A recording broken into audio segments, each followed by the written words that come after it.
Bena ma de mbekwan. Namadisi.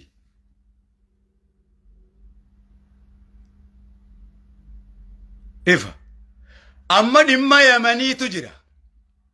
Kana laal dhimmi kee. Dhimmi Yaman, dhimmi mooraa Yaman,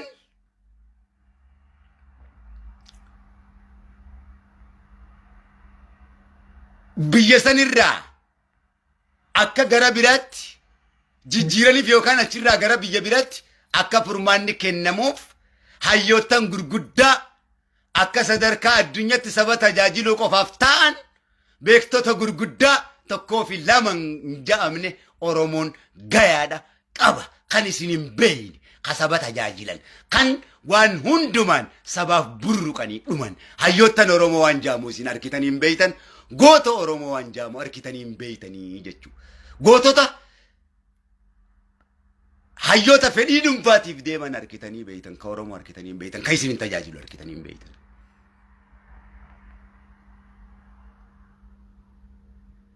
Walii galleen warra addunyaa tanarratti waan barbaadanii muranii murteessuu dandayan dhokotaa warra nu argaa fi na dhagayaa hin qabne warra dubbii siyaasaa gamaa gamana bocoluu hin qabne.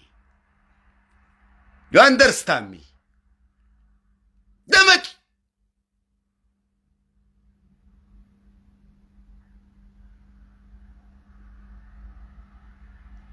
Of jala deemu. Barzaalaan ta'in. Tokkummatti amani.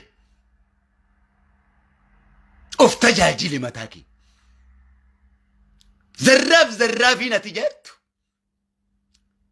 Time and the space waan hin beeyneef waan kitaaba kanan baratiniif kitaabni kun yeroo fi bakka ja'ama. Bakkatti zarraaf jaaniitu jira. Yerootti zarraaf jaaniitu jira. Arra zarraaf jechuudhaaf tabaroo fi taayitaa takkan qabdu. Faaruun namaa xarraq nama gooti. Faaruun namaa waan dubbachuu hin qabne nama dubbifti. Tabba guddaadha dirree raareessitti fakkeessitee boolla si galchiti. Loowwan hoggaa soban baala dura qabaati. Arraan tana fincilaan kaasa yoo jette dhiiga dibatanii tiitichina irraan qubatin jechuun hin danda'amtu jidduu qala qabsoo taata. Fincilaan an itti si kaasuuf lolaan an itti si kaasuuf akka Harargeetti mi'aa fudhannu. Ani gartee dantaa kiyyaaf utaalee yoo lolatti si kaase ati Harargeen mootummaa firraa dhorkuu fi jiddugala qabsoo san balaa sitti mootummaan fidu baadhachuu ni dandeessa. Yoon akka Arsitti ka'ee dura bu'aa kee ta'ee si kaase balaa uummata Arsitti dhufu saniif mootummaanis fittis hin dhiisu. Fittis hin dhiisu. Ilfiiftu hixee nun dhiisu. Dhiiga dibatanii tiitichina irraan qubatin jechuun hin danda'amu. Itti gaafatamtummaa ni fudhattaa. Ni fudhattaa balaa uummata san irratti dhufuuf. Waa hundaan diinagdee hundaan ni dadhabsiisa. Uummata san ni dadhabsiisa zeeroo godha. Ni beeka mootummaan.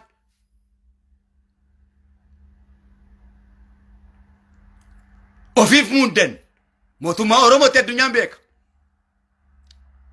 Hayyee mootummaa Abiyyi ni diina. Barbaaddan marroo barbaaddan Johaar keenya barbaaddan lammaa ni danda'ama. Barbaaddan Kadiir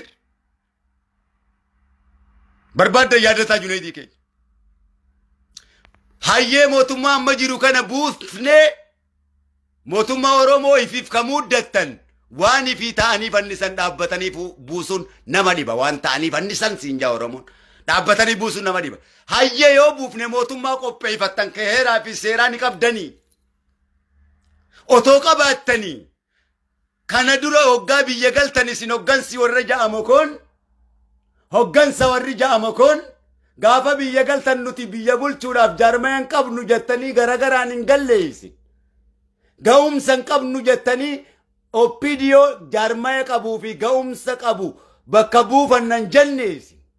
Ummata Oromootiin jettan waan kalee isaa diida jettanii dubbattan arra Oromoodhaan deebitanii gurraacha yeroo jettanii dubbattan xiqqishollee sammuun isinitti hin dhagayamu. Ummanni Oromoo kun meenshaadha seetanii boo hoolaadha seetanis. higa mee ummata oromoo kanatti hima akka isin jettan barjachuun ni danda'ama. Ummanni kun har'a waan nyaatu ni qaba. Hospitaala jaartaniif ni qabdanii. Gaafa biyya galtan jaaramtaniiti nu gartee jaartan je'ee oromoon osoo isin eeguuti. Hundi keessan of agarsiisa oromiyaa keessa deemtanii makiinaa tokko gubbaarra akka jaldeessaa teessanii hundi keessa warri hoggansa ifin jettanii jechuu tokko lamaa miti. Harka ol qabdanii jirra jettanii ummata oromoo mataa baqeessitanii na argaadhaa fi na dhagayaadhaan mataa garagalchitanii achi ol dachaatanii hiiji hanga isin kana lallabdan eeka anaatu irra simatame deemtanii gatteessanii ummata jaaraatiif ol jaaraan turree jechuu oppiidiyoon jaaramaa ta'eetu isin dhaalee isin irraa fudhatee jechuu mootummaa addunyaan isaanii kennitee jechuu isinis deeggartanii jechuu kana malee karaan biraan jira ummata oromootiin jettanii jechuu eenyu kumattan isma yoo rakkoo qabaattan abbaan keenya guddaan akka gaaraa Dr. Haji Ibrahim majlisa prezidaantiin isin dura taa'a obboleessa kiyya yoo abiyyi kana nu godhe jee hoggansi kana jiru qabaate anamma silaa abiyyi siin ajjeesanaan jee viidiyoon isa kaasa ragaa dhaggeeffadhu. Abbaa kiyya guddaa akka gaaraatu jira. Haji Ibrahim, Dr. Jaylan, Raayyaa Abbaa Maccaa, Ahmaddiin Abbaa Jabal, Isma, qabsaawwan caalu, dhiiran caalu, dubartiin caaltu, Oromoon caalu. Namni dhugaadhaani malee, kaayyoodhaani malee, saba tajaajiluudhaani malee, ololaa fi kijibaa waliin caalu.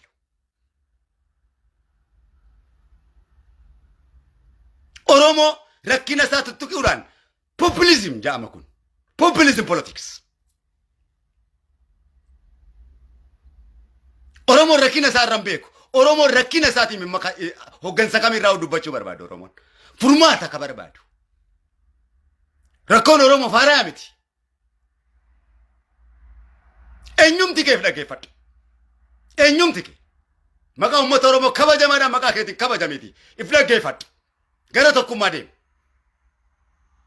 Waan kaleessan fidin dhiiga qayroo hamma san ga'uun wareegama waggaa 30 waggaa 200 wareegamneen kan fidin deengadda kanarraan fidin wanni bira haarayni kan fidin jiru jechuu keenya. Ilmaan keenya barachuudha qaban diinagdeedhaan guddachuudha qaban. Qophaa'aadha miti Oromoon ifa. Haji Ibrahimtu jira. Shaamin Ibroo jira. Sheekh Muusaa Soolaa jira. Raayyaa Abbaa Maccaa jira. Isaan kanatti dhaqamee akkana naan jee abbootiitii laal seera haasawa ilma sabaa Shaamin kiyya kana naan jee Haji Ibrahim kiyya kana naan jee yaa manguddootii abbootiitii obboleessi kiyya kun kana na godhe laal akkatti himatan yaa saba kiyya kana naan jee osoon isa jaaladhu obboleessi kiyya Abiyyi laal. Osoon jaaladhu obboleessi kiyya Shimallis. Osoon jaaladhu obboleettiin tiyya Caaltuu Isaanii. Osoon jaaladhu obboleettiin tiyya Tayyibaan. Osoon jaaladhu obboleettiin tiyya Adaanech Abeebee. Abbuma himachuu barbaadde san. Eenyumti kee.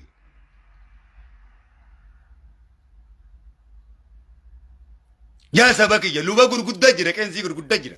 Manguddoo biyyaatu jira. Oromoon heeraa fi seera qaba. Sabaloona abbaan barbaade gara barbaade oofu bishaan gabateeti miti Oromoon. Oromoo bishaan gabatetti yaadu. Oromoo kana waan namni tokko qoftiin hoogganuu fi waan namni tokko olii gad oofu fakkeessuun gaarii miti.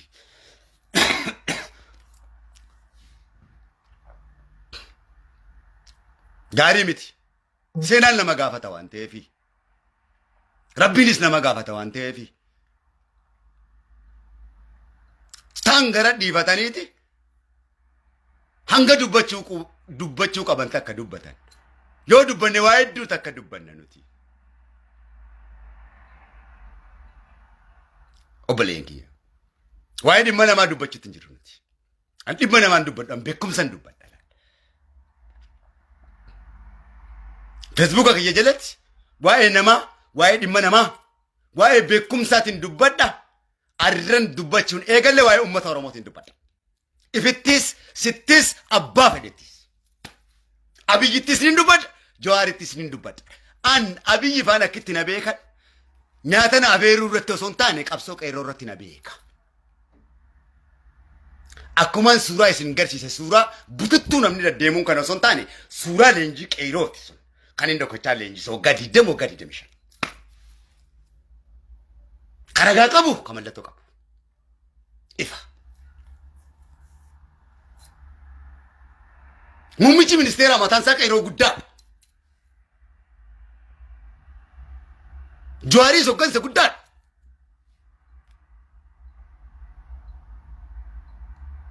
Gol qabatee Shimallisiis wanni kophatti qeerroo jaamee taa'ame hin jiru jechuudha. Nu ilmaan Oromooti ka yaada keenya fidate. Deem Daawit Ibsaa gaafadhu. Deem Abbaa Duulaa gaafadhu. Muummicha ministeeraa gaafadhu.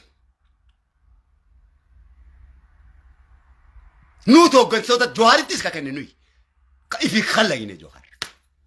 Abiyyis nututti kenne. Nutu yaada keenyatti dheefatee nu gargaaraa jenneen iccitiidha. Nu gargaaree aangoo isaatti aangoo guddaa qaba Abiyyi. Aangoo isaa saniin mootummaa wayyaanee keessatti nu tajaajilee jira guddaa qeerroo guddaadha. Kanaafis biyya irraa ari'amee jira. Akkana yoon siin jeeoo maal fidda? Eenyuma dura irratti beekamuudhaan jechuudha. Nuti zazzabamnee jirra. Waan ilma nama irratti raawwatamne proogiraama qeerroo kanaaf narratti raawwatamee jira jechuudha. Abbaan proogiraama kanaa faranjiidha. Akkanatti yoon siimee hoo si'aa Ameerikaati. Akkanatti hoo. Jeneraal Kamaal keessa jiran Jaal Daawit Ibsaa keessa jiran. Waan nama tokkoon akkanumatti taa'ee kan suuraa si garsiisatti hin jira yoo suuraa akkasii qabaatte si baasi. Ragaadhaan yoo inni itti amanu. Ibiddaan siidhamee addunyaan kan itti amanu.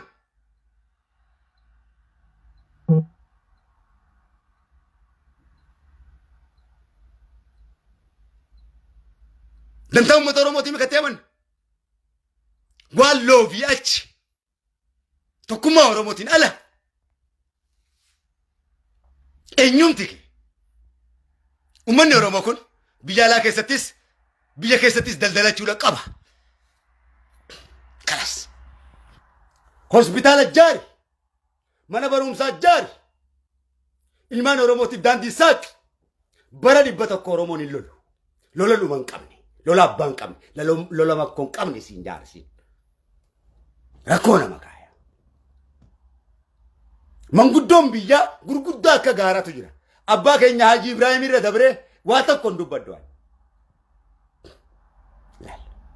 Dr. Jeelaan bira dabree waa tokko asitti hin qalama malee hin dubbaddu. Arsii guddaa bira dabree si komandoo guddaa bira dabree si komandoo giddu gala qabsoo bara meeqate si komandoo. Dhumaatti si komandoo dhume. Rakkoon si komandoo mootummaa meeqan dararame. Arras dararan si komando baadhachiisaa dararaa jirtu gubbaan Harargee bara meeqa rashaname jiddugala qabsoo ta'ee dhiimee lumee faface. Arras jiddugala qabsoo gooneeti wacnee woomarka keenyaan keenyee bocolleen ammaas isaan bocollaa dhiiga kalee isaatiif guma barbaada si komandoos dhaggeeffadhe. Si komandoo mootummaa if danda'a guddaadha.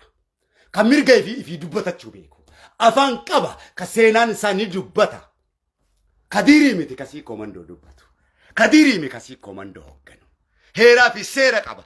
Arra osoo hin taane gaafa Rabbiin Aadam uume irraa jalqabeeti heeraa fi seera qaba. Bari mootummaa gayaa guddaa qaba. Kabareen tokkenneef abbaansaa lafa guddoo geessuudha qaba. Beektota gurguddaa gayaadha qaba.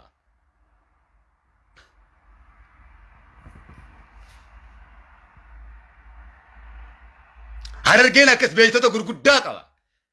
Sadeen bareentoo. Waan Kadiir hoogganoo osoo hin ta'in mootummaa guddaa Raabaadorii heeraa fi seera Oromoo tume kun.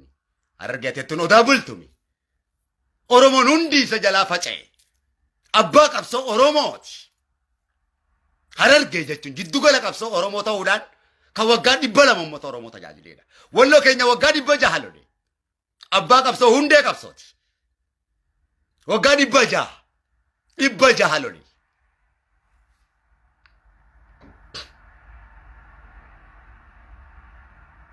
Oromoo yoom loluu dhiise. Rakkoo hooggansaati ka Oromoo rakkise. Hogganta dantaa dhuunfaasaa malee dantaa saba Oromoodhaa kabachiisisu harkeen beekuwan. Hoggansa kaleessas 91is ardaas. Ummanni Oromoo yoom boqota. Ummata Oromoo hoggansumaa tokko loonitti olii gada of akka barbaade godha. Oromoon hoggansaan osoo hin taane hiree mataa isaa ofiif muree murteeffachuudha qaba. Manguddoo qaba, heeraaf seera qaba. Abbootii qaba, hayyotan qaba. Walooma qaba. Caayaa qaba. Koora qaba.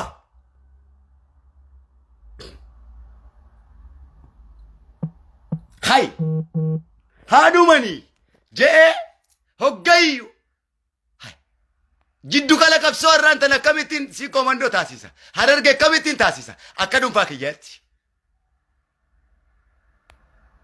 Bu'aan irra jee kalee isa maaniif hin jiin. Tokko taana jee hoggansi guutuu walii galee biyya galee jechuudha. Ummanni Oromoo osoo nu gargaaran jee eegu dhiiga ilmaan kiyyaa gartee hojiitti jijjiiran jee eegu waan biraa gadi baasanii jechuudha. Waan biraa gabbaasuu saniif dhiiga Oromootti osoo bakka hin godhin dhiiga amma san dhangalaafne dafqaan kana dhangalaafne nuti qabsaa'oo ta'u obboleeyyan kiyya hoggantootaa miti. Nuti qabsaa'oo ta'u obboleeyyan kiyya. Qabsaa'ootaa fi hoggansi tokko miti obboleessa kiyya. Hoggansi taa'ee barcumarra nyaataa waan qabsaa'onni dalagu obboleessa kiyya. Ka dalagu qabsaa'oota. Muka qaqallaa hidda muka gurguddaa harkitu kana harawwalaa gurguddaa birbirsaa harkitu kana kan qabee dhaabbatuun hidda qaqallaadha obboleessa kiyya. Hoggansa ka godhe nuyi obboleessa kiyya. Lubbuu kuma meeqaa wareeyne obboleessa kiyya Jawaar godhuudhaaf Abiyyi godhuuf lammaa godhuudhaaf safaaxaa godhuun qaban obboleessa kiyya. Safaaxaa godhuun qaban obboleessa kiyya. Safaaxaa godhuun qaban obboleessa kiyya. Isna joke obboleessa kiyya. Akka addunyaatti deemuu qaban obboleessa kiyya. Beekaa wallaalaa ta'uun qaba obboleessa kiyya. Biyyi abba qabdi. Biyyi Oromiyaadha. Suuqii daldala dhuunfaatii miti. Suuqii kadiirii miti Oromiyaan. Oromiyaan biyya ummata Oromoo ardii addunyaati. Oromiyaan ta hoggansa siyaasaatii miti. Ta ummata Oromooti. Ummanni Oromoo ka ummata Oromooti. Gabroota rabbiiti malee ummanni Oromoo gabroota nama tokkooti miti. Gabroota dhaaba siyaasaati miti.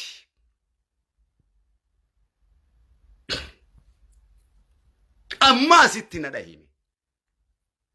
Yaanni kun yaada cuunfamaa saba Oromooti. Ummata Oromoon fudhadhu ofin tuula jechuu hin danda'amu.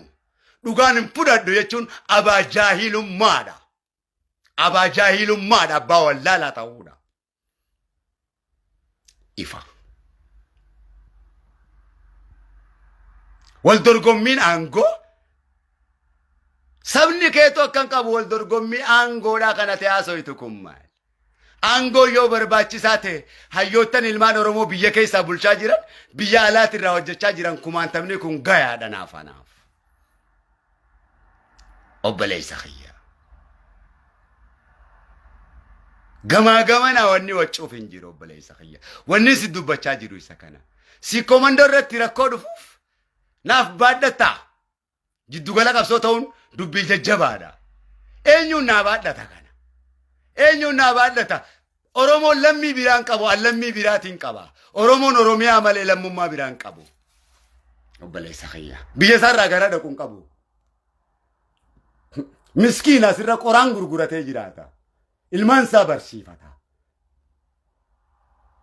Angara barbaadeen dubbii laaqee bada. Ummanni Oromoo si komandoo irraa gara dhaquun qabu. Uleen hundi isarratti buuti. Hoggansa meeqatu ilmaan Oromoo ficcisiise. Biyyaa baqate. Ilmaan Oromoo jaaruu dhiise. Kanaaf eenyumti kee gara tokkummaa ummata Oromootti hoggansa kamuu taate deebi'uudha qabda. Yoo faannoonis Oromootti duule, yoo isin hoggansi Oromootis walitti duultan, isinis diina mataa keessaniiti faannoodha. Faannoonis finxaaleeyyiidha. Faannoo finxaaleeyyiitiif irra kaa'uu deemtanii jechuudha. Akkamitti namni balaa kalaquu danda'e? Wal fixuu kalaquu danda'e beekumsa kalaquu dadhabe boo. Beeytoota jenneeti isin jala yaanaa barboo. Barboo dilli harkitan daa'imni kun guutuun ilmaan Oromoo kun qabsaa'otaa barboo. qabsaa'ota isin kaa'ee barboo maalleeyinummaan boo Ameerikaa fi barboo Awurooppaan hangatti loltu qabdii baay'eenni lolaaf jecha Oromoon baasee addunyaa ijaaraa ummanni kun mee Ameerikaan baay'ee kiyya dhume siin jetti tamaallaqa oomishtu lolaafee ummanni Oromoo kun yoomuma baqatanamumaa tokko maal jechuudha akka feesbuukiin taate obboleessa kiyya dubbiin akkasii miti obboleessa kiyya. Akkasii miti obboleeyyan kiyya. Waani nan jiru kana. Waani nan jiru kana. Addunyaatu ja'a. Andabballee biyya addunyaati. Obboleessa kiyya. Isna hiizii obboleeyyan kiyya. An biiroo waajjiraa na beekana obbo Abbaa Duulaafaan. Abba Junee Bidiifaan Muktaar Kadiif hoggansa opidiyoo guutuun na beekana. Oromoonis na beeka.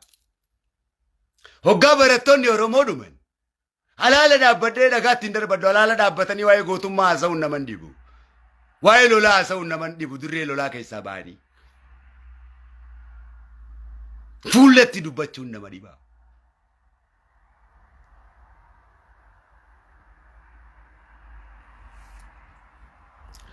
Biiroo waajjira caffee Oromiyaatiin dhaqa ulee guurradhee dhagaa guurradhee. Eenyumti na duran dhaabbatu daandii naa gallakkisa.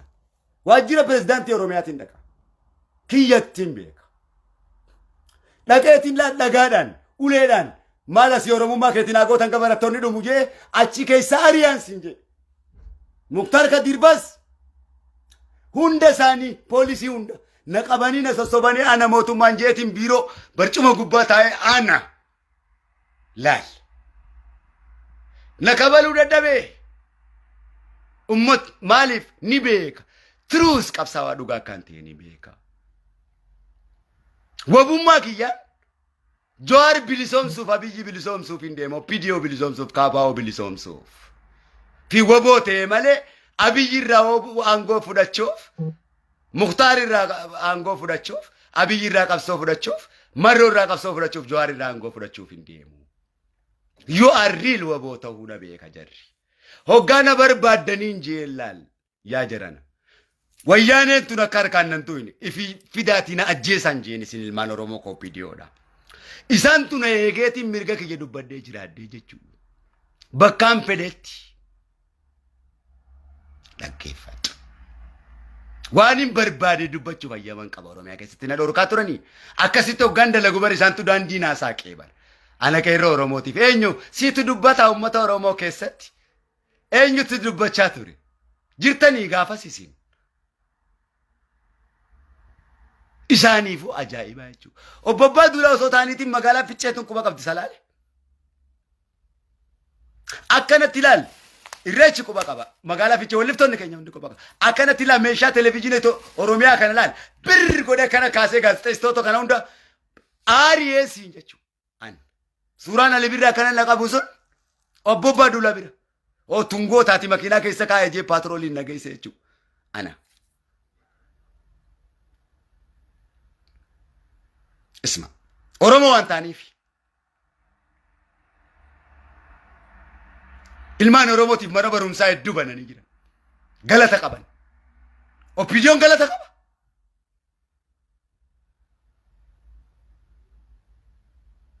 Kaafaa'oon galata qaba. Abaa'oon biqilchaa isaaniiti. Abaa'oonis biyya keessa jira. Hoggansi. Waboo fi abaa'oon garagara. Abaa'oon hoggansa. Waboo waraana. Waboo waa takka keessan galche waraanni abbaa biyyaati kun.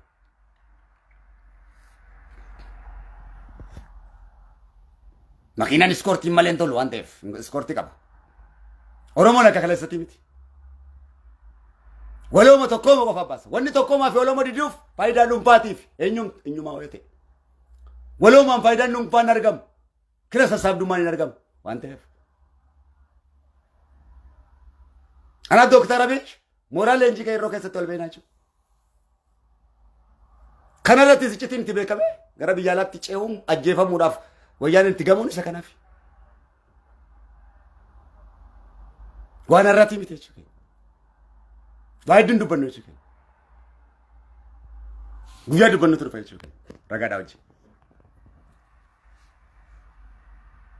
Jawaaris akkasuma. Addunyatti qabsoo kayyeessan nu mul'ise jechuudha.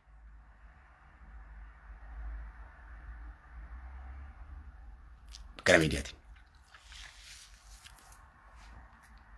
Jawaaris jette Abiyyis jette akka uummanni Oromoo jirutti. Isa gamaa gaman Abiyyi arrabsanii Jawaar ulfeessan Abiyyi xiqqeessanii Abiyyi ulfeessanii Jawaar xiqqeessanii bitirbi. Abiyyi muummicha ministeeraati kan addunyaan ka'e Jawaar xiinxala siyaasaati. Lammaan abbaa tarsiimooti. Shimallis pirezidaantii Oromiyaati. Hundi aangoo mataa isaa danda'a qabaa jechuudha. Aangoo isaatiin uummata Oromoo tajaajiluudha. Jawaaris waan qabuun uummata Oromoo tajaajiluudha. Xiinxala isaatiin. Abiyyis muummichuma tajaajiluudha. Uummata sabaa sablammis tajaajiluudha. Beekumsa immoo wallaalummaan nu moosisu barri bara beekumsaati. Shimallis aangoo isaatiin tajaajilu caaltuun isaaniittis bariyaanis tajaajiluudha. Khadiir Jawaaris ifa.